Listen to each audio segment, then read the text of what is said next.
I know.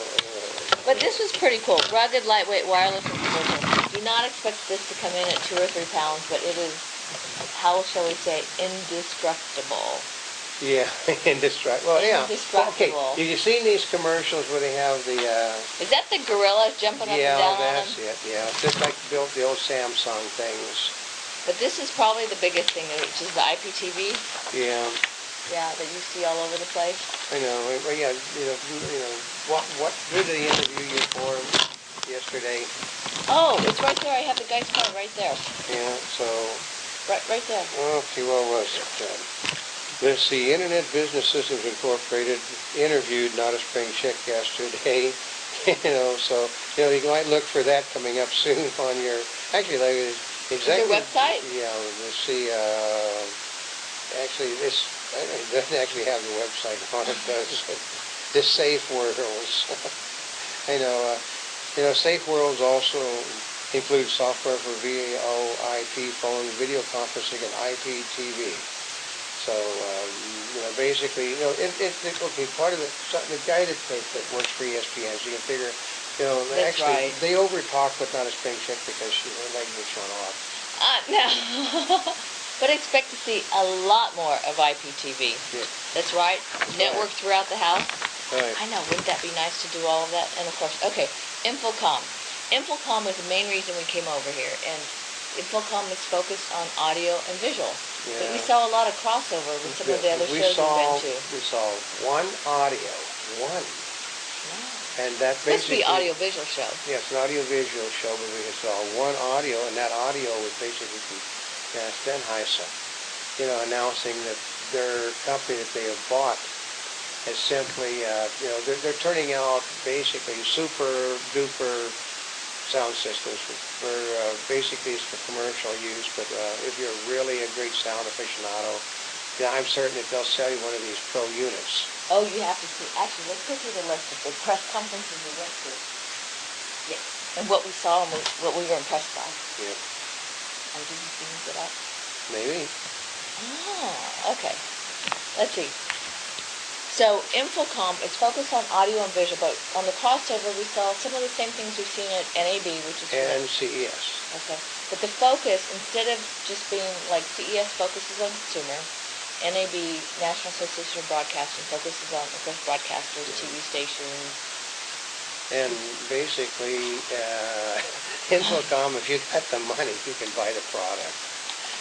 I refer to Infocom as a place there were too many Indians and not enough chiefs. And if you go to trade shows, you'll know that an Indian is a person that works for the business. The chief is the man that runs it. The only person that can actually sign an agreement to buy anything is the chief.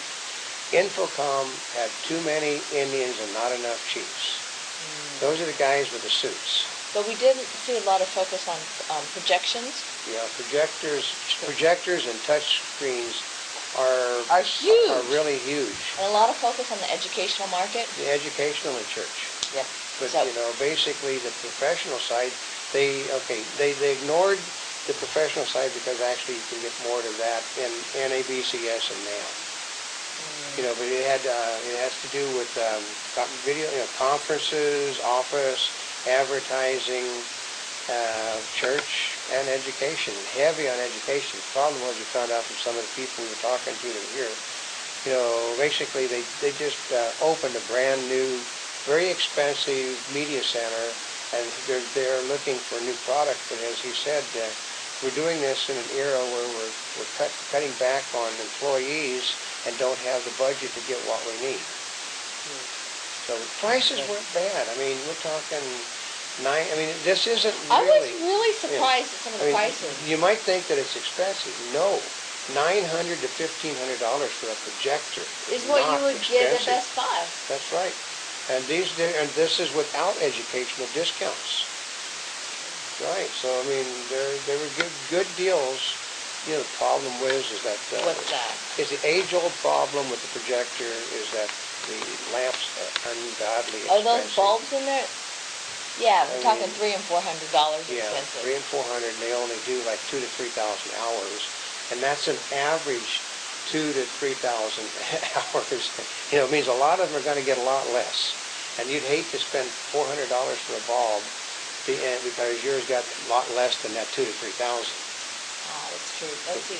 So the first press conference we went to this morning was at very early with Sony. Oh yeah, So, it was 7:30 in the morning. We got lucky that day. We started walking, and and probably because it wasn't because I was old and because one of the guys from NSCA was walking. I think it was because she looks very good in a miniskirt. No, actually, my skirt was a little bit longer because the show's a little bit more conservative. Yeah. SEMA, which is automotive, Yeah, then you'll get to see her in short skirts. The shorter skirts. If you want to see her in short skirts, go look up, sexy legs and a smile on YouTube, and you'll see, her walking around interviewing people, running back and forth in SEMA wear. Ah, yes, SEMA wear. So Sony was the first one, and we saw, of course, the XRD projectors. Yeah. Now, Which are neat. Their projectors at Sony are in the Walter Cronkite Media Center at Arizona State University, I think it was, or University of Arizona. It's basically in Tempe, I think. Yeah, $250 million. They spent on it, and basically they have got wall-to-wall touch screens. They've got everything. Projectors are designed so you can just go up and push things on it. But I mean, it's the state-of-the-art facility in high def. Well, part of it is I'm really kind of surprised because they talk about this touchscreen like it just got invented. Like, it's been around for a really long time. I saw a touchscreen in the early 60s. I mean, they were limited in what they could do, but touchscreens... They've been around. You've seen them in restaurants when you order. McDonald's, yeah, Burger King. New York City, all the cafeterias, you go in and pull the stuff out of a slot, you'd push a thing and say, this is what I want, and then you'd go get it out. So the Japanese been using it for 40 years. for a long time, so I don't know what took so long for this. But anyway, Sony, and actually probably the best demonstration we saw of the Sony projector was it 1/6 right? 1/6? Yeah, that movie about the, It was about the Van Nuys Airport. Yeah, about closing the Van Nuys Airport. We saw the screen there. It looked magnificent. Amazing. I mean, I think we got that video up. Actually, we may have had it taken down. We'll have to go see about putting that one back up again so people can see what a projector really looks like. And here's the tricky part is because you're viewing this probably on the internet. It's not going to be as good as it would be if you saw it in person. But it's amazing. Literally amazing. Next was the Canon press kit. Yeah. Canon press kit. Basically, here we go. It makes it. It's a good business. What?